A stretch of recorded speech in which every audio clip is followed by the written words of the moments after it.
If you've been here before, you know I have a 5-star rating system. But that's not what this is gonna be. This is just a list of the worst to the best of the MCU. One exception to it is I am not rating Thor Love and Thunder. I have not yet seen it. It is releasing this week on Disney Plus.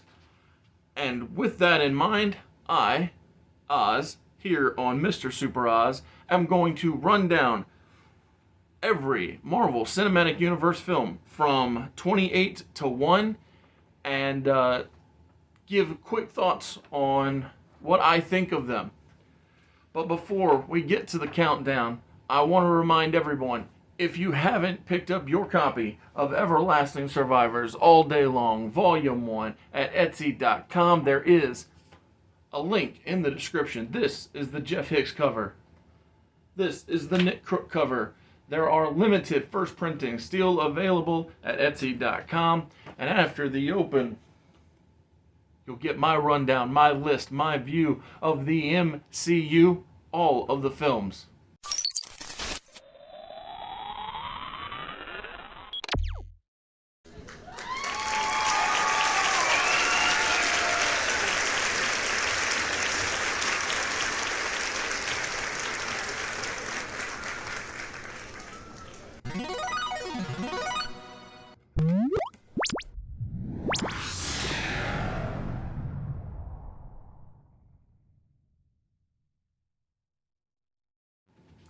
We begin with number 28, a film that had actually been reviewed here on the channel. That is Marvel's Eternals. I didn't like it. I gave it a 2-star rating. I thought it was passable, whichever way you want to look at it. Pass up on it, don't watch it, that's fine. Or you think, I didn't fall asleep, so I guess it passes as like being a film. So, as I said, Marvel Cinematic Universe, 28th in the countdown is the Eternals.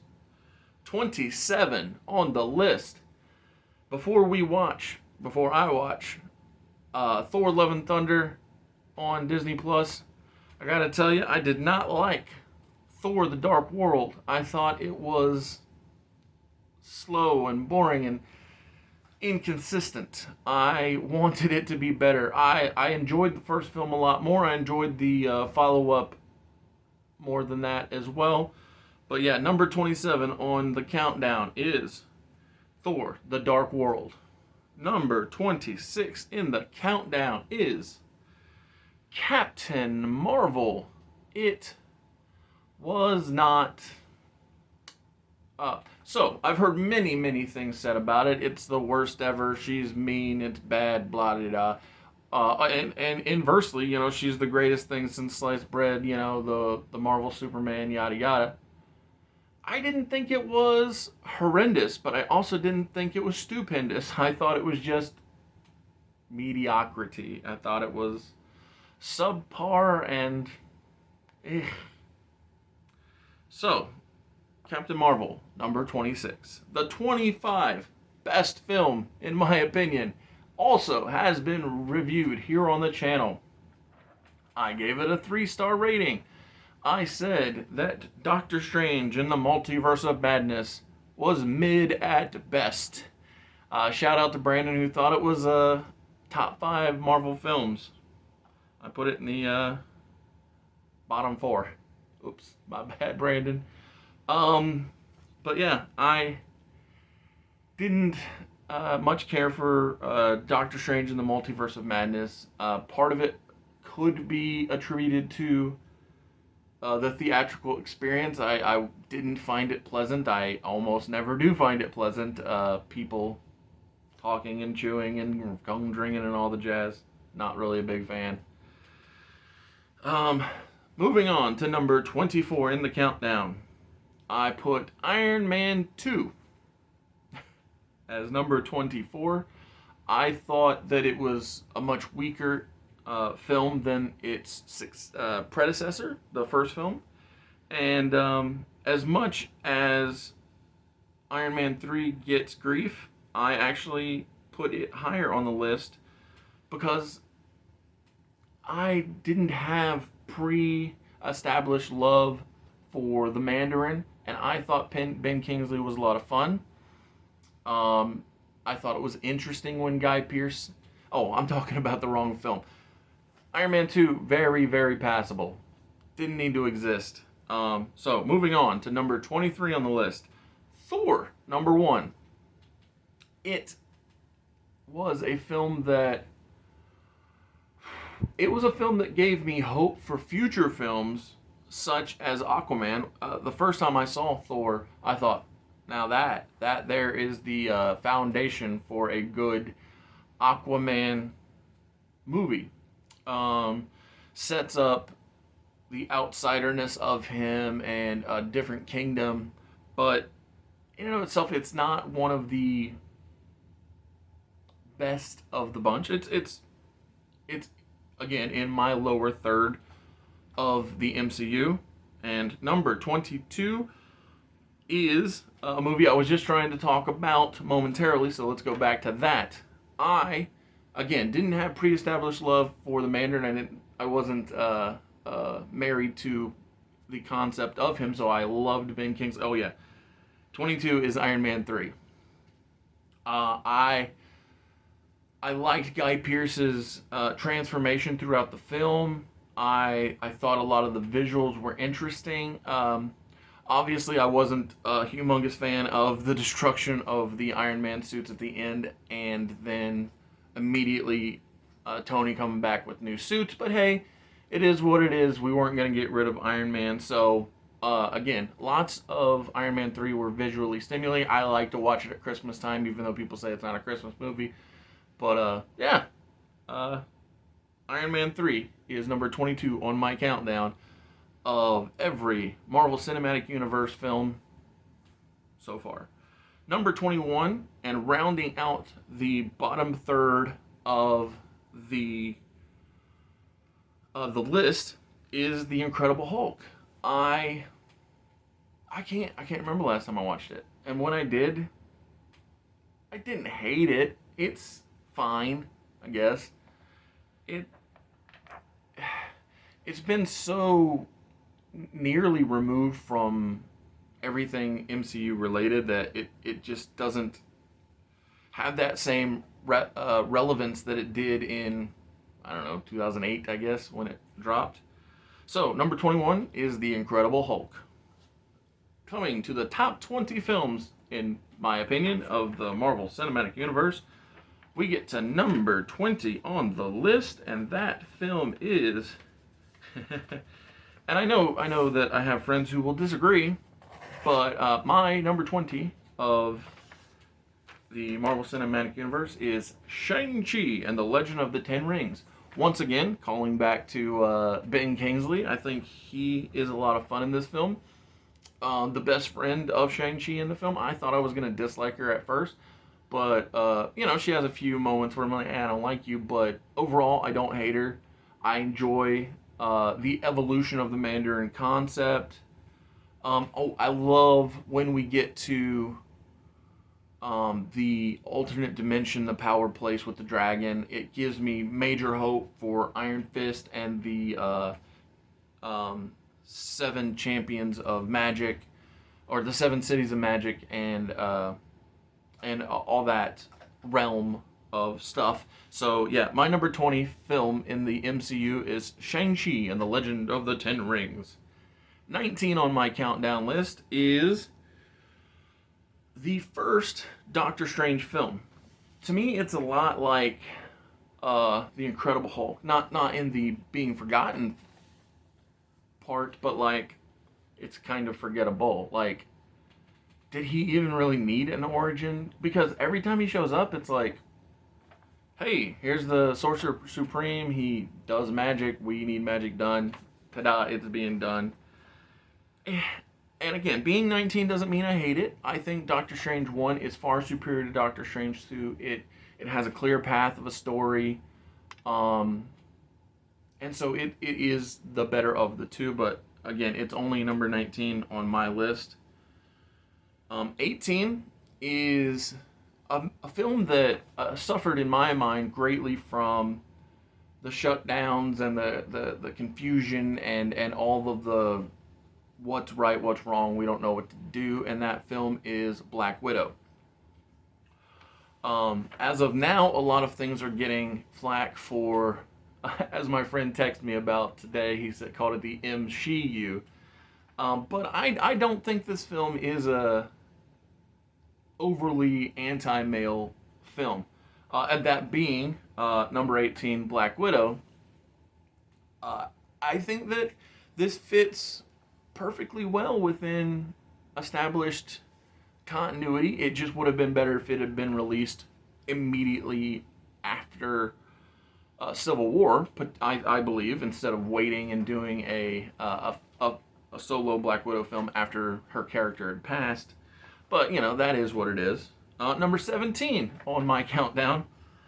I am not all that kind to origin stories, it turns out, because I ranked Thor's origin really low. I've ranked Incredible Hulk's first film really low. Doctor Strange is low. And now, at number 17, I'm ranking the Black Panther film rather low on the list. The introduction of the Black Panther character ranks very, very high on my list. But the introduction of the character in the MCU doesn't happen in his own film. And while I find Black Panther, the movie, okay, you know, fine, good, whatever, I don't find it in that upper echelon, that, you know, top 15, top 10 ranking. I just think that it is what it is. And so my number 16 film in this countdown of the MCU is Spider-Man: Far From Home. Of the three films of Spider-Man in the Marvel Cinematic Universe, the second was, while not horrible, you know, it's, you know, 16 of 28. I just didn't feel as strongly for it as I do for its follow-up, and we'll get to that later. But moving on to number 15 in the countdown is a character I do have major love for, and his two follow-up films do make the top 10, but Captain America: The First Avenger is number 15 on my countdown, falling short of the top 10, but almost is the best of the origin stories for solo outings. Not quite. We'll get to those as we go forward. Number 14 is once again a film I think gets just a touch too much flack, and that is Avengers: Age of Ultron. I believe that film is rather enjoyable. I like what's his name? The guy from the Blacklist. I enjoy his voice for Ultron. I enjoy the introduction of Pietro and Scarlet Witch. I love the invention of Vision. Like, there are just a lot of elements of Avengers: Age of Ultron that I find enjoyable, especially the party with Stan Lee, everybody trying to lift the hammer. There are just a lot of positive things to me about Avengers: Age of Ultron. But as we move forward, number 13 in the countdown of Oz's top MCU films is Spider-Man: Homecoming. This one, just a little bit better than Far From Home in my mind. But of that same vein, where it's not as good as the final film of that trilogy, which we'll get to moving forward. Number 12 in the countdown, Thor: Ragnarok, the highest rated of the Thor franchise so far on the list. And to me, this reimagining of the Thor franchise really made it more enjoyable. I know that I've heard negativity about Love and Thunder, and heck, even Ragnarok itself. But I enjoy the fun of the film, and it gives me feelings of Guardians of the Galaxy. It's not quite on that level, but to me it tries to do it. I very much enjoy the Sakaar battle scenes with Thor and Hulk, and yeah, there's just a lot of fun in that film, and it's something that you can pop on and not necessarily even need to worry about what came before, what comes next, because it's so self-contained in some ways. And so yeah, number 12 is Thor Ragnarok. Number 11 on our trip to the top 10 of my MCU countdown is Ant-Man and the Wasp. I love Scott Lang's Ant-Man, and when we got its follow-up in Ant-Man and the Wasp, it continued with the fun antics of Scott Lang, and shrinking things and making things big, and it's just a good time.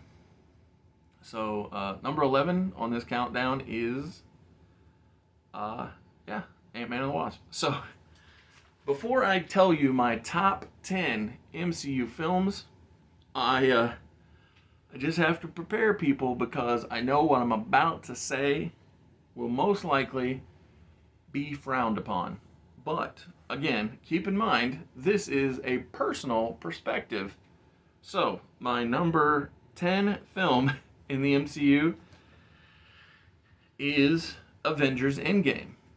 I know that it gets major love, that and Infinity War. Infinity War is number 9 on the list. I know both of those films get big time love from the audience. I know that not everybody, but lots of people think, and hey, that's cool if that is your view, but a lot of people think that Infinity War and Endgame are among the top tier, and don't get me wrong, top 10 in my opinion is top tier, but they are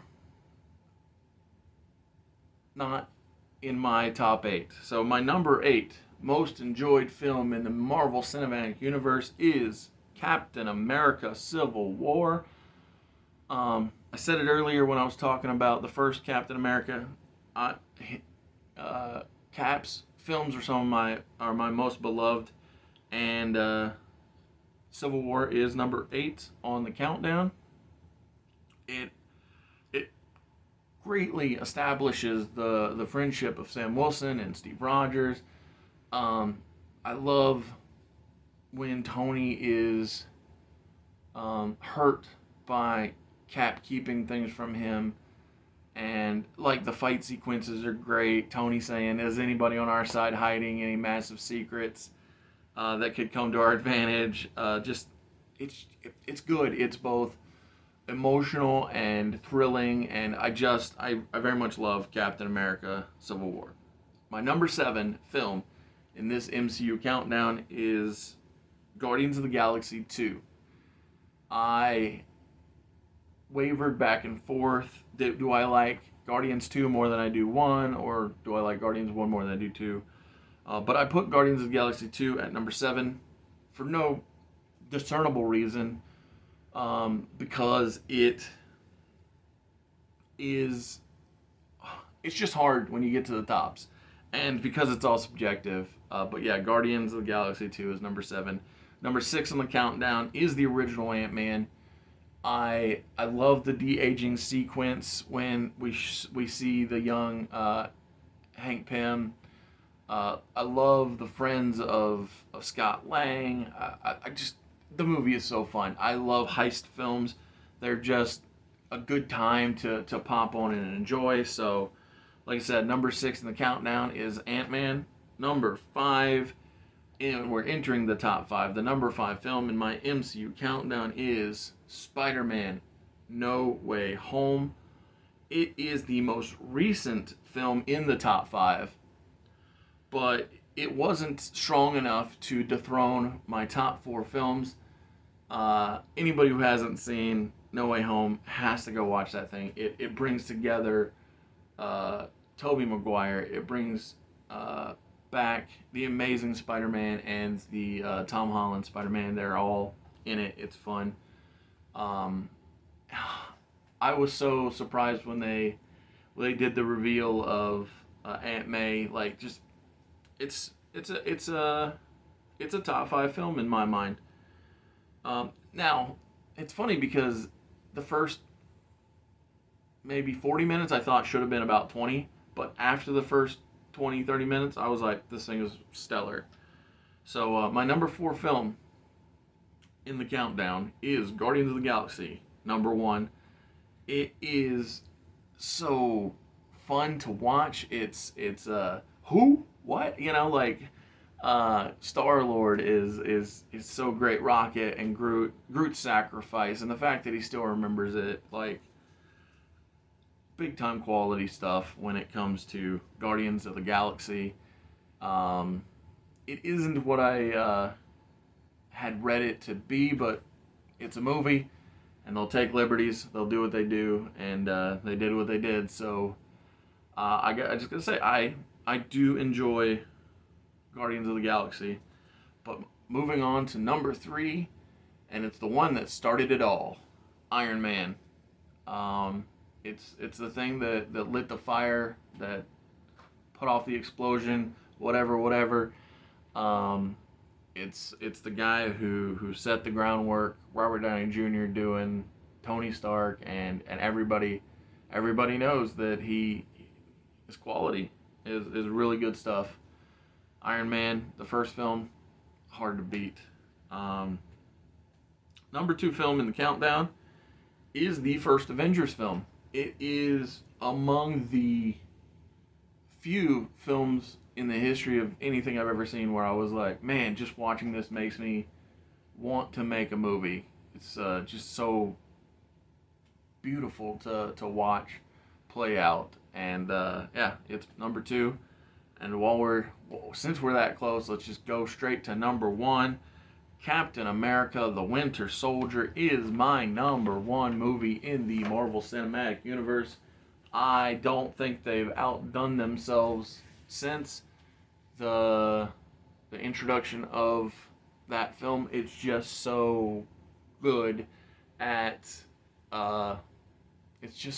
getting the character of Steve Rogers correct, him standing up for what he knows is right. I love it. I love Captain America: The Winter Soldier. And thank you for tuning into this video. I hope you made it to the end, and if you're still here, let me remind you that the whole reason this channel exists is to sell graphic novels. I wrote a 68-page graphic novel, Everlasting Survivors, all day long. This is the Jeff Hicks cover. This is the Nick Crook cover. So, if you haven't gotten your copy, there's a link in the description to the Etsy store. Go check it out. Thanks for watching. Tune in for the Wednesday Night Wrestling Remix every Wednesday here on the channel. Tune in every weekend for a Sunday video. Who knows what the topic will be. It's always a fun time. Appreciate you being here. See ya.